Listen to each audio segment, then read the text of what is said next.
What does gender equity mean to you, and why is it so important for our society right now?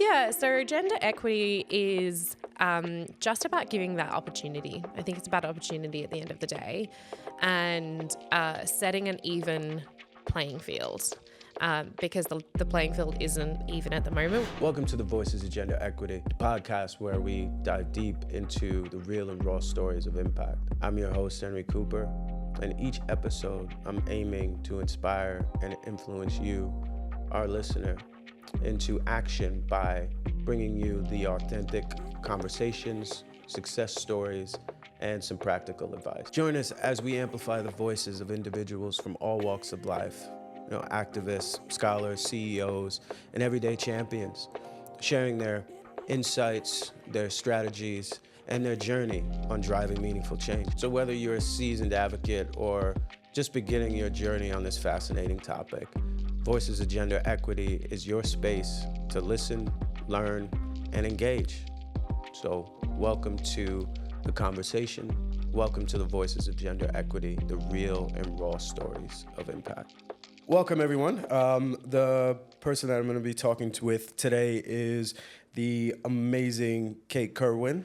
She is the CEO and founder of She Codes, an organization which is devoted to empowering women to code, to get women into technical careers and to build that kind of community of like-minded individuals. So welcome, Kate, for joining us today. I wanted to give the audience a little bit of opportunity to learn a little bit more about you and to just deep dive into who you are a little bit more and how you created She Codes. Excited to share the story today. Yeah. So go ahead. So tell us, where did this come from? Yeah, so this started with curiosity. Yeah. And it's what I always tell people when they're like, what are the skills of the future? And I think the skill of the future is being curious and just trying stuff. Yeah. So my background was not in tech. I was studying a commerce degree, international relations and business law. Started working for Space Cubed, which is a co-working space in Perth. And I just got really curious and I wanted to know what people in the community were doing, building websites and apps and building businesses and changing the world. Yeah. And so I started trying to teach myself how to code and found very quickly that the communities that existed weren't very beginner friendly, weren't very female friendly. And so I set about trying to solve my own problem and then discovered, problems on top of problems, that there were other people like me who were also in that kind of boat, who wanted to explore tech as a career, but didn't find a space that was female friendly. So yeah, I've been on the journey for 9 years now, just over 9 years, and have taught more than 12,000 women across the country. Oh, wow. Trying to close that gap. Yeah, because I know with my experience and being in the industry, I hear a lot about like, women don't want to be in tech. They don't want to go for those jobs. And I'm like, I can't really buy that because I'm like, you haven't really made anything equitable or given people an opportunity to get into these kinds of careers. Yeah. And really haven't given them the information to get into these kinds of careers. So I think what you're doing is very, very important. It's like, okay, then if you don't want to do it, then okay, I'll do it. I get told all the time, if women wanted to be in tech, they just would be. Yeah. And it's just that they're not really interested in it, like what you just said. Yeah. But the data is showing we've sold out every event that we've done like ever. Yeah. And at one point we had a 100-person event. I had 500 women on a wait list. And normally every event we have about 100, 150, and I have another 100-ish on a wait list every single time. So that's telling me that it's not I don't want to do it, because giving up your Saturday, it's free and it's fun and we have cupcakes, but you're still investing time and waiting on a wait list and emailing me incessantly, how do I get a spot? I desperately want to come to this. That isn't telling me women aren't interested. Yeah. And it's not a small percentage if we're getting hundreds of women every 3 months being like, how can I come back? How can I do more? When's the next thing? It's not a lack of interest. It's something else. It's that opportunity and kind of closing that kind of gap from I'm interested in it to how do I actually learn? How do I get those opportunities, and how do I change that narrative of I have to be a guy in a hoodie in a basement to be successful? Yeah, it's like changing that dynamic and changing that visual representation of what it actually looks like. And it's like, it's very, very different from what people have in their minds. you know? It's like these kinds of skills, I always say, are like, they're not gender specific. You know, like just ambition, drive, and curiosity. I'm like, those aren't gender specific, you know, traits. And the earliest software developers were women. So the pioneers of technology were, you know, Ada Lovelace, we've got Grace Hopper, we've got all of these strong, powerful women who created the technology and were kind of, it was seen as more of an administrative job. So a lot of the people who were working on it day to day were women. And then it was about the 80s that it all started to change, and we had this, you know, kind of startup masculine identity. And then we've been kind of heading slowly downhill for the last 40 years. There's a little bit of an uptake now, which is very exciting. I think I may be the only person in the world who gets excited about it. But when I started, it was 28% of tech was female in Australia, and now we're at 31%. And that like 3% change in the last 9 years for me is massive. That's tens of thousands of women and all of that opportunity. But like, it's tiny and it's going slowly upwards. After 40 years of slowly declining. Yeah. I mean, just based off of that, what do you see the trends that are going to happen, like coming up in the future? Like, what do you see as the positive trends that can happen next? Yeah, so again, I love numbers. So some of the data is 75% of the fastest growing careers require some level of technical skill. We're not all going to need to be developers, but understanding the fundamentals of how things work is going to be really critical. The ACS, Australian Computer Society Digital Pulse Report last year said that 95% of Australians are going to need to upskill or reskill in the next 5 years. And that's things like AI, that's things like data science, like the way that the technology we use and the tools we use are changing, and we're going to need to change with it to be able to keep up. So there's so much opportunity there, but having that fundamental baseline of how stuff works, will really make a difference in kind of careers and opportunities. So I think it will change.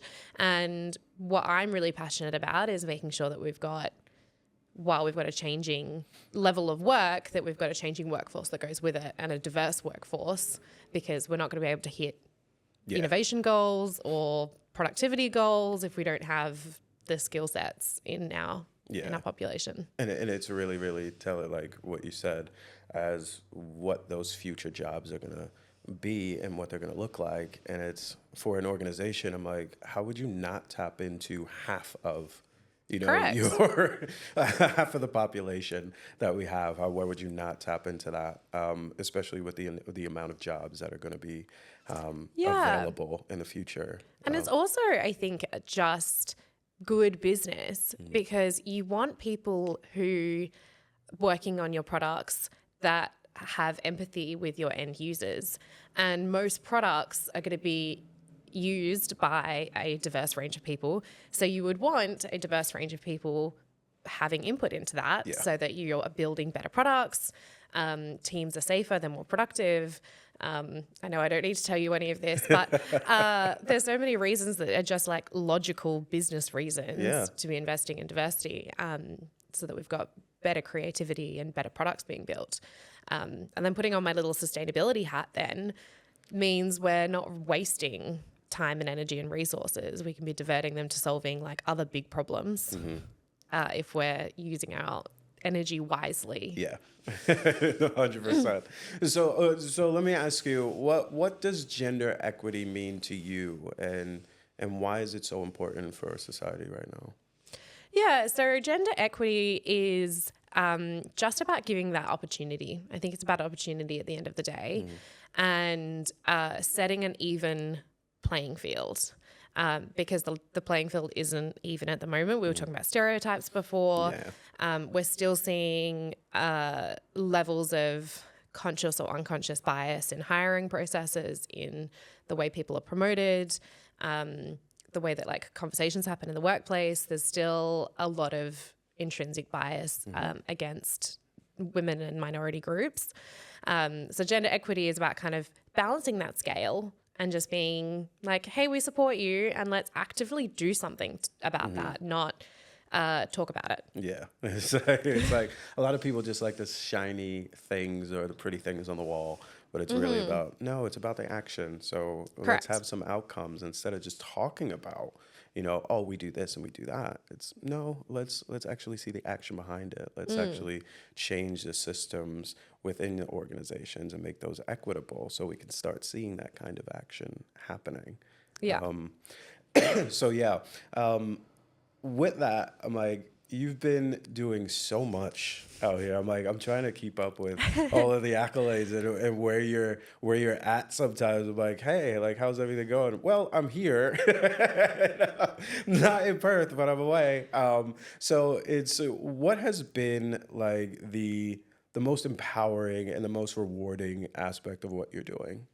It's definitely about the people that I can support. So we've taught 12,000 women across the country. Wow. I've given out more than $2.5 million worth of scholarships.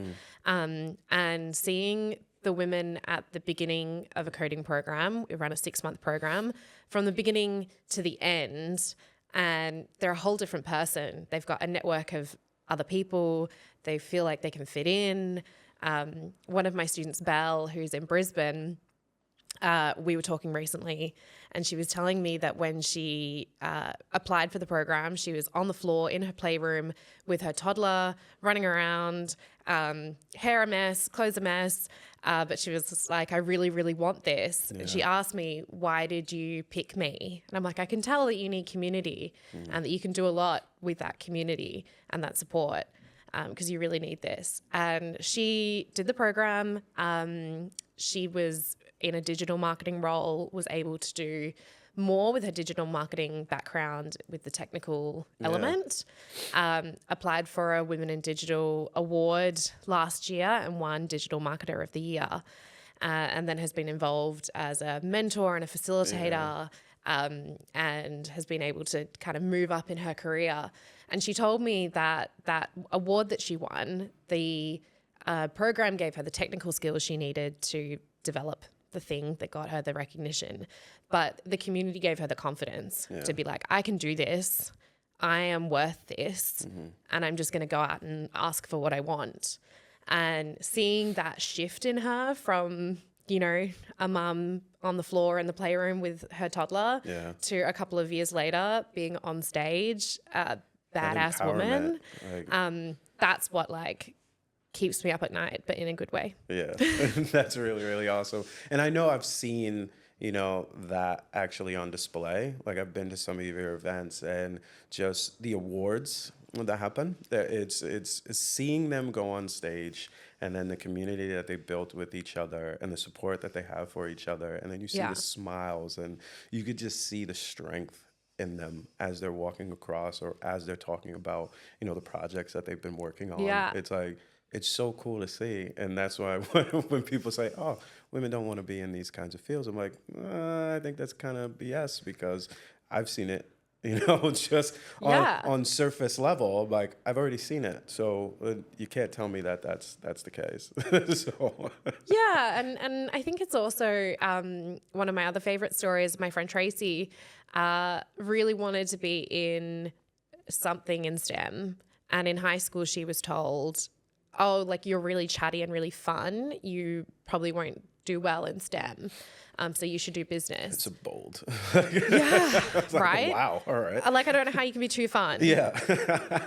It just doesn't make any sense. You can't have that in corporate settings, right? You can't have that in your career. Too fun.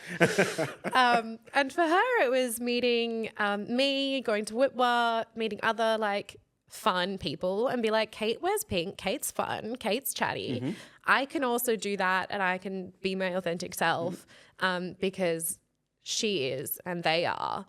And I think that's really special too. So giving people that confidence to be like, I'm actually just going to ignore that thing that I've been told for 20 years. Like, you go in the corner. Yeah. It doesn't matter anymore that you said that one thing when I was 15 because I can see those role models and I can do that for her and for a bunch of other women. So that's really special when I can change someone's mind or see them unlock a new part of themselves, or see it come to life. Yeah. It's like letting people know, it's like block out that kind of outside noise, really. Yeah. And it's like everybody's always going to have something to say, right? Everybody's always going to have an opinion of what you should do, what you shouldn't do. But it's really about, what do you want? Like, what do you want out of your life? Like, where do you see yourself going? And then creating that kind of community, that kind of, those people around you, and then, going for what you want to go for. So are you doing that for people? That's awesome. So who's your inspiration? Like, who were your mentors, or, people that you looked up to that you were like, oh my God, I want to try to be like that, or I want some elements of that person? Yeah. So in the early days, it was actually an invitation from a guy in the community who was like, I can see you're learning to code, and I want to create a space for women, but I don't want to be the face of it. Yeah. And also, I need help with events because I don't really know events, and my background was events. Yeah. So I'm like, I can do this bit, and I can, give a female lens, and you can help me get software developers and get technical content. So it was me and him, and then we had a little committee of just passionate people who wanted to try and create something. Yeah. Then him and all the committee moved over Easter overseas, so it came back on me. But without that sort of invitation in, I wouldn't have been where I am now. I would have still trying to been figuring out, like, I'm not going to say he did everything, but I think that door that opened for me meant that I could open doors for everybody else. But where I am now, there's so many incredible people that I have around me. I have a little group called My Raft of Bitches. Yeah.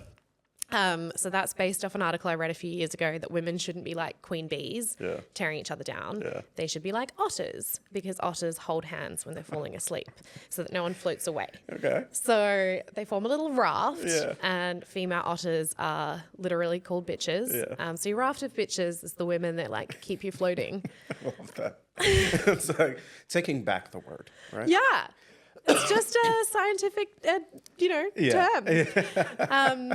But those women are, so I've got my two main raft members, Joe and Ricky, and we've got a really active group chat, and it's pepping me up or pepping each other up, giving advice, giving support, reading each other's submissions for things. It's all kinds of support and keeping me floating while I'm floating downstream. And then I've got little different people in my raft for different things. So I've got some of the people from Witwa. I've got amazing women in the tech community that I go to for different things. But yeah, I think it's that idea of how do we authentically and genuinely lift people up all the time, rather than there's no tall poppy bullshit. Yeah. We're not here to tear people down. No. The world's too small and life's too short. Life will do that to you anyway. It's like, why do you want to have more of that? Why do I want to keep perpetuating that in my personal life?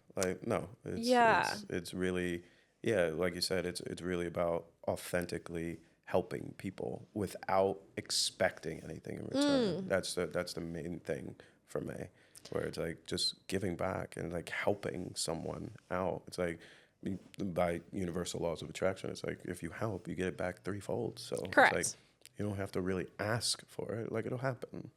And I think one of the things I learned from earlier this year, I was part of the Young Australian of the Year Awards. Yeah. So I got to go to Canberra. Congratulations. Thank you. Meet all of the other Australian of the Year nominees. And our category of the Young Australians, we formed this super tight group. We had a WhatsApp group from day one. Actually, it was created before we even got to Canberra. Everyone was already chatting about stuff. We've been meaningfully sharing media contacts, awards that we could submit to, grant applications, all kinds of things. But it all culminated on the last day. We all had to prepare a speech just in case we won. Yeah. Which is so weird, by the way, writing a speech for something that you haven't won yet. And you had to work on it for weeks, and they had to check it. Anyway, it was a whole thing. Yeah. And we're driving through the streets of Canberra, and we had all decided as a group that we wanted to make sure everyone's words were heard. And so we read out our speeches just to the bus, which was just That's us, a cool 20 idea. people. I like that. While we're driving through the streets of Canberra, because we're like, these words may never get heard again. Yeah. And I want at least someone to hear them.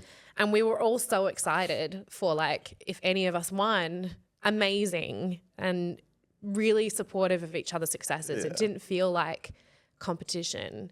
It was, you happen to get recognized for something, but like we're all here for a reason and we're all strong for a reason. And that's played out since then as well, of being able to just really be there for each other and celebrate each other's success. The Nayara, who won in Tasmania, recently won a NAIDOC Week Award. Oh, beautiful. And all of us were watching like the live stream and resharing what she, her success. Yeah. So yeah, I think that we also need to switch some of the narrative of just because someone else is succeeding doesn't mean that you're failing. Yeah. Like that's two totally different races, but it's like their success is still your success because it's still positive. Yeah. You know, when you're in that space, it's like, okay, you won, I won.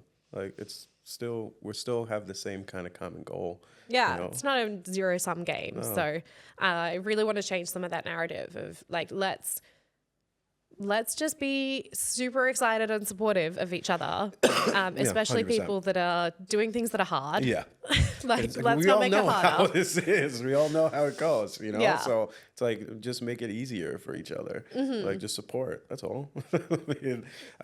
And I know not everything in life is always going to go to plan, and not everything is all sunshine and rainbows. So I know, has there been a time on your journey where you faced some kind of adversity? Like something where it almost kind of made you feel like maybe I should stop, or maybe this won't work out, or this won't really happen. You know, like, has there been any time in your life that has happened, like going off of what you've been doing and how you overcame that? So many things. So many things. I don't even know where to start. But I think, you know, in the early days, it was when we created our 6-month program that from the outside probably looked like that happened kind of overnight. That was 2 years long of a conversation, proposal after proposal after proposal, trying to figure out the right content and the right price point and like what team it sits within our sponsor organizations. Yeah. And then when we finally got the green light, it was like, why wasn't this done yesterday? Like, we've been talking about this for 2 years.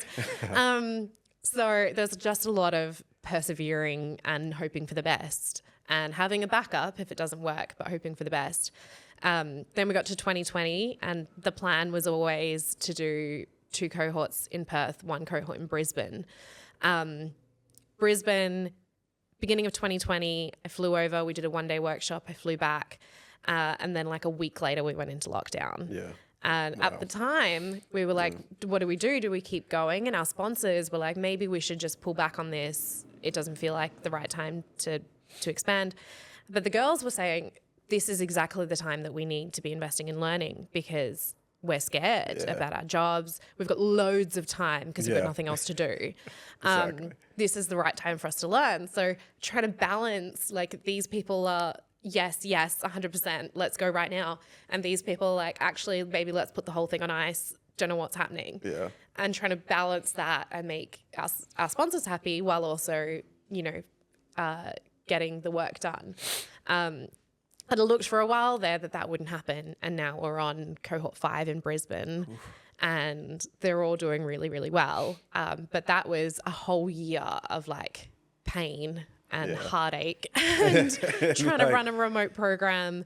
And so many lessons learned from that experience. And then there's always days that last year I got really burnt out. I got COVID for the first time and it honestly nearly ruined me. Mm-hmm. I was sick for probably 3 months in total.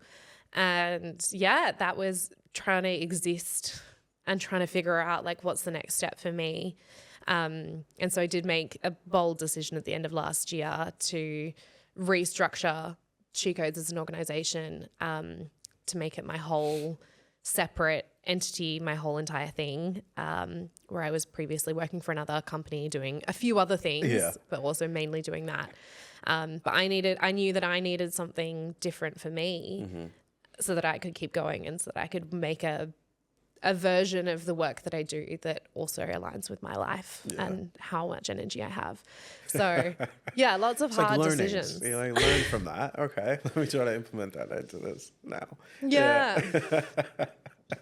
And so, can you give us a little bit of a insight on how She Codes actually works? Like, how do people get involved in it, and then what happens when they get involved in it? Like, what does it entail? Yeah, so we have two main programs at the moment. So it's a one-day workshop that we run 4 times a year in Perth and kind of once or twice a year in Brisbane and Sydney. And then sporadically in other places. We've done regional Western Australia, regional Queensland. We've done Melbourne. But I don't have a structured timeline for those. And those one-day workshops are really like top of the funnel. I know nothing about tech and I just wanted to see if I like it. Yeah. And we say at the beginning of the day, even if you decide that you hate it, like that's amazing and a huge win because at least you tried something and you were curious and now you can strike that off your list of like, I know that I don't like that. So now I've got, slightly fewer things to experiment and choose from next. Yeah. Got options, right? Yeah, and hopefully you've built a bit of empathy for the developer in your team or your colleague or whoever because you've tried something. So that's the one-day workshop. They're free. We have lunch and a cupcake, 100-ish women. Yeah, always the cupcakes. So many cupcakes.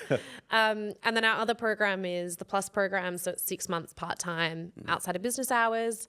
And the model for that is a scholarship model. So we work with businesses to fund places in the program. Oh, that's beautiful. So most of the women don't pay. Yeah. And they, have an organization genuinely saying, I want to invest in you and I want to let you go through that experience. And hopefully you'll come work for us afterwards as a software developer. But we also recognize that to have a more diverse ecosystem, we need to build a more diverse ecosystem. So having a bigger pool is good for everyone because in the next time we hire, the next time you change jobs, you might be able to come back to us. We've worked with pretty incredible partners to kind of see that happen, which was the 2.5 million in scholarships I was talking about before. It's 250 women that have come through that program and they have a big showcase at the end and we kind of let them fly out into the world and be software developers. So that program is competitive, being a scholarship based. It's really just like throwing a hat in the ring. If you genuinely have a desire to be in tech and need that kickstart to make it happen, then kind of can come on board and see and maybe this is the right time. So they're the two main things we do. Outside of that, we've got a Slack channel. We've got really regular webinars that are free just to come along and learn something technical. I think that's important right there. It's just like that equity there. It's like not everybody has, a lot of money or some resources to put into some extra things in their life. And the fact that it's free, that's a kind of like a game changer right there, where it's like you're giving equity to people. Yeah.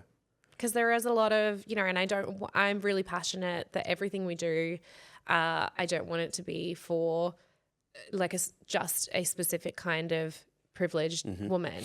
I want to make sure that we have a genuine level of diversity across all of our cohorts. And we've got people from different ages and backgrounds and ethnicities. We've personally funded a First Nations scholarship this year for both cities because I think that's really important that we're giving opportunity and genuinely saying there is a place here for you. Come fill that place because that's, from my experience, that's how we can change the statistics is by like reaching out a hand and saying like, we're here and we want you and we welcome you and we need you. It's opportunity, right? And with equity comes opportunity, and it's the fairness of the opportunity. So it's like some you know, places might not have that kind of information that's being presented to them. So being able to have that kind of information come through and showing people, hey, there's an option here, you are welcome here, you can learn here. I think it's very important. And that's kind of like the ripple effect as well, where it's like that person will go tell the next person, and that person will go tell the next person, and people will see that kind of transformation within their own community.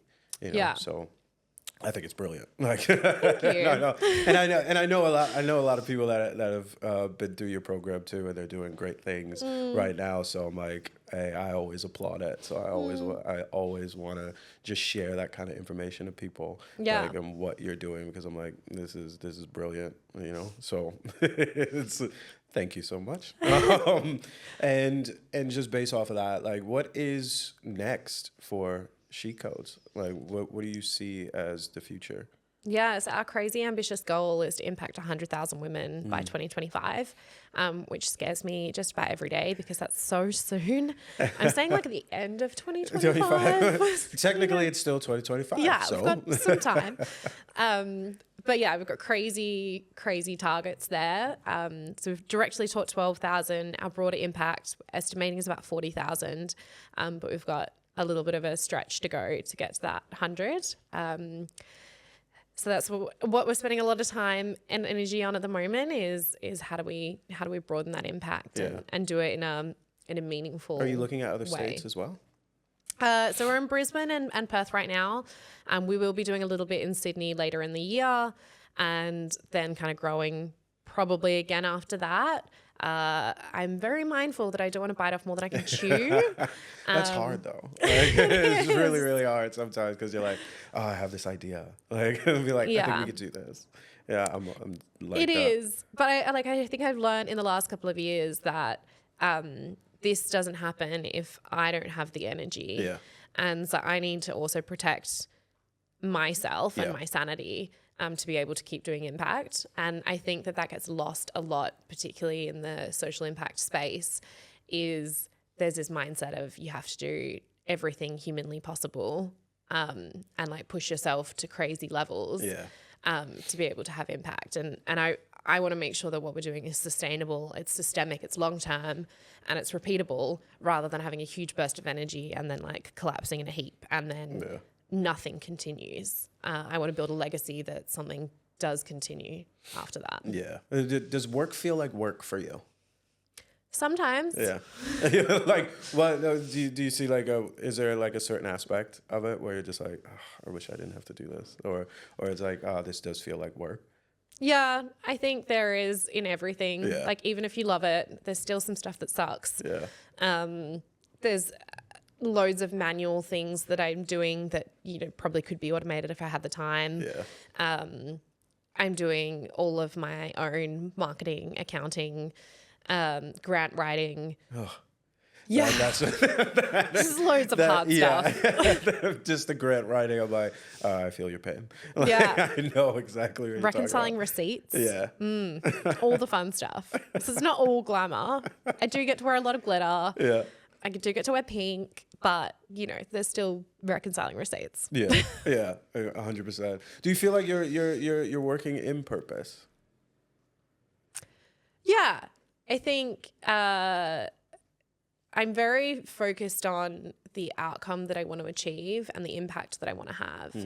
And seeing the vision unfold is really meaningful, and seeing that kind of come together, and then being able to talk to the women that we've impacted and be like, oh, I did that. That's what my grant writing did. Yeah. Be like, that's why I'm doing it. Okay. Yeah. But there's absolutely days that are hard. Yeah. And so this year, I've tried really hard to make my office feel the most productive possible. So I've got a beautiful purple rug under my desk. I've got my She Codes neon sign behind my office. Nice. I can see it, and I turn it on in the morning and I turn it off in the afternoon. It's like a little visual flip switch for myself. But I also just created a wall in my office of photos, and I framed them of like moments that I felt really powerful, and they're showcase events, and there I met the Prime Minister for Australian of the Year, and awards nights, and just moments that was like, that was a badass version of Kate. Yeah. They're all up on my wall. And so I can look at them from my desk on the days that are hard and suck and be like, oh, yeah, she did that. Yeah. I can do that today if she could do that yesterday. Yeah.